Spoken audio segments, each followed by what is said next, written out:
afternoon of June 1st, 2018, something started going wrong inside a data center in Europe. It wasn't a fire or a cyber attack. A single hardware component deep inside Visa's primary system suffered what the company would later describe as a very rare partial failure. The backup was supposed to take over automatically. It didn't. For the next 10 hours, payment terminals across Europe began rejecting cards. Restaurants stopped serving. ATMs went dark. Shoppers stood at checkouts, watching their cards decline for no reason. By the time engineers restored the system just before 1 a.m., 5.2 million transactions had failed. Most people went to bed that night thinking it was a glitch. What they didn't realize is that they had just glimpsed something most consumers never see: the invisible architecture that decides whether modern commerce works at all. This is what happens when the payment network behind every purchase starts to break. When you tap a card to pay for coffee, you experience a single, instant moment: approval.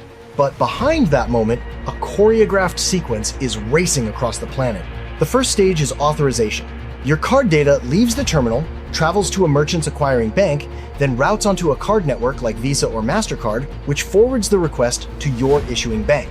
The issuer checks your balance, runs fraud screens, and sends back a 2-digit code: approved or declined. All of it happens, on average, in under 2 seconds.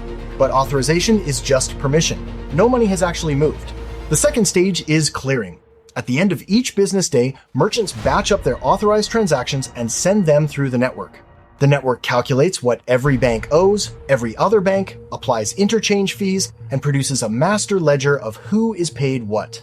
Then comes settlement. This is when the funds actually move, on a net basis, between the issuing banks and the acquiring banks. By the time the merchant sees money in their account, usually 1 to 3 business days later, the transaction has passed through at least 5 institutions and crossed a system designed to never pause. This is the architecture nobody sees: authorization, clearing, settlement. 3 steps, billions of times a day, running on a network that was engineered to behave like the electricity grid: always on, always available, always invisible. But like the electricity grid, it can fail. To understand why a payment network outage matters, it helps to understand what these systems actually carry. According to the Nielsen report, payment cards worldwide moved $51.92 trillion in combined purchase and cash volume in 2024. That figure is larger than the GDP of the United States and China combined. It flows through roughly 27.76 billion cards in circulation, accepted at over 150 million merchant locations, all coordinated by a handful of card networks. Visa alone processes around 257 billion transactions per year. Its systems were designed, according to figures cited by the Daily Telegraph, to handle up to 65,000 transactions per second at peak load.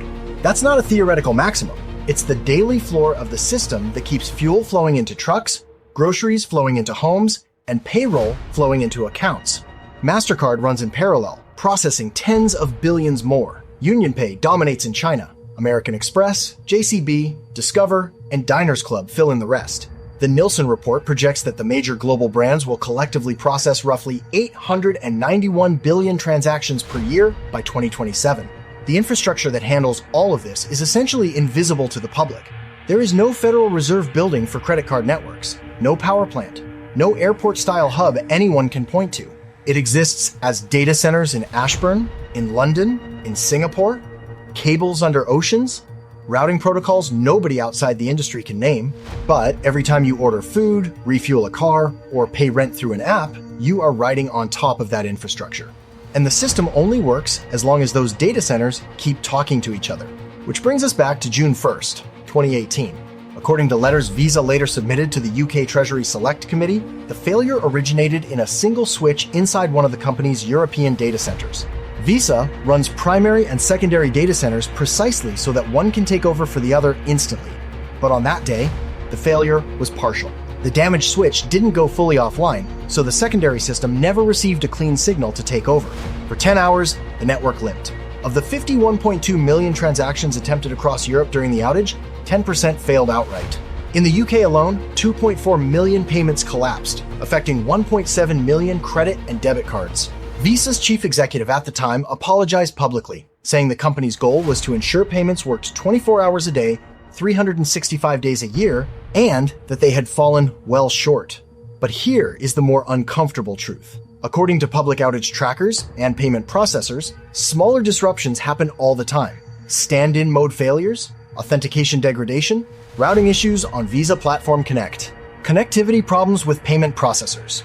They rarely make the news because they're partial, regional, or short. But they reveal something the industry rarely says out loud. The system is more fragile than its scale suggests.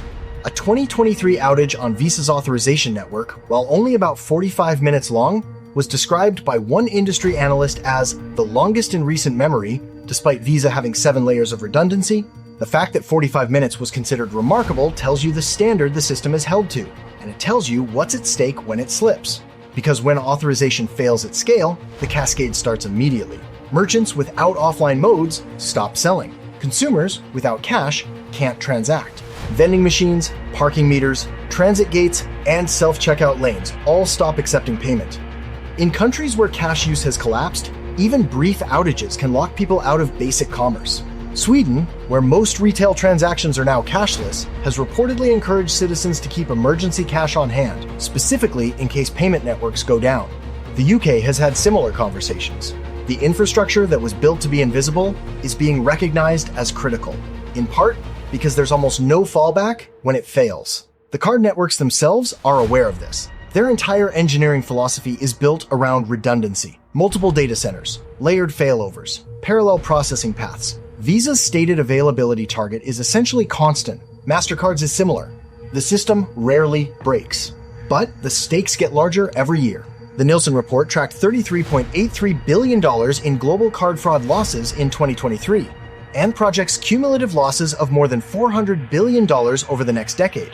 Most of that fraud is concentrated in card-not-present transactions, the kind that fuel e-commerce. Each fraud event is, in effect, a small failure of the trust layer the network is built on, and the network keeps growing.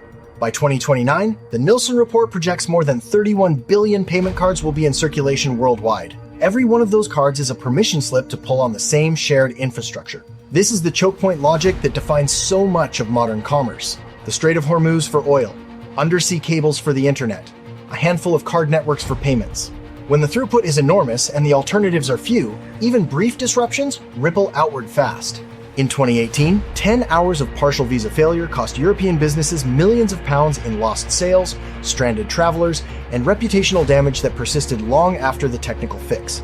A multi-day outage at one of the major networks, particularly during a busy retail season, would not just inconvenience consumers. It would expose how thin the buffer really is between digital convenience and economic standstill. The networks know this. Regulators are starting to know it. Most consumers still don't. The strange thing about the payment network is that its success is measured by absence. When it works, you don't notice it. When it fails, you notice nothing else. Every tap, every swipe, every contactless purchase is a small bet that the data centers are talking, the switches are routing, the issuers are responding, and the settlement files will reconcile by morning. That bet pays off billions of times a day. It's one of the most reliable systems humans have ever built. But it's also one of the most concentrated. A handful of companies, a handful of cities, a handful of cables, modern commerce running on a thread that almost never breaks until the day it does. And on that day, we'll all find out together how much of the visible economy was holding on to something we never thought to look at.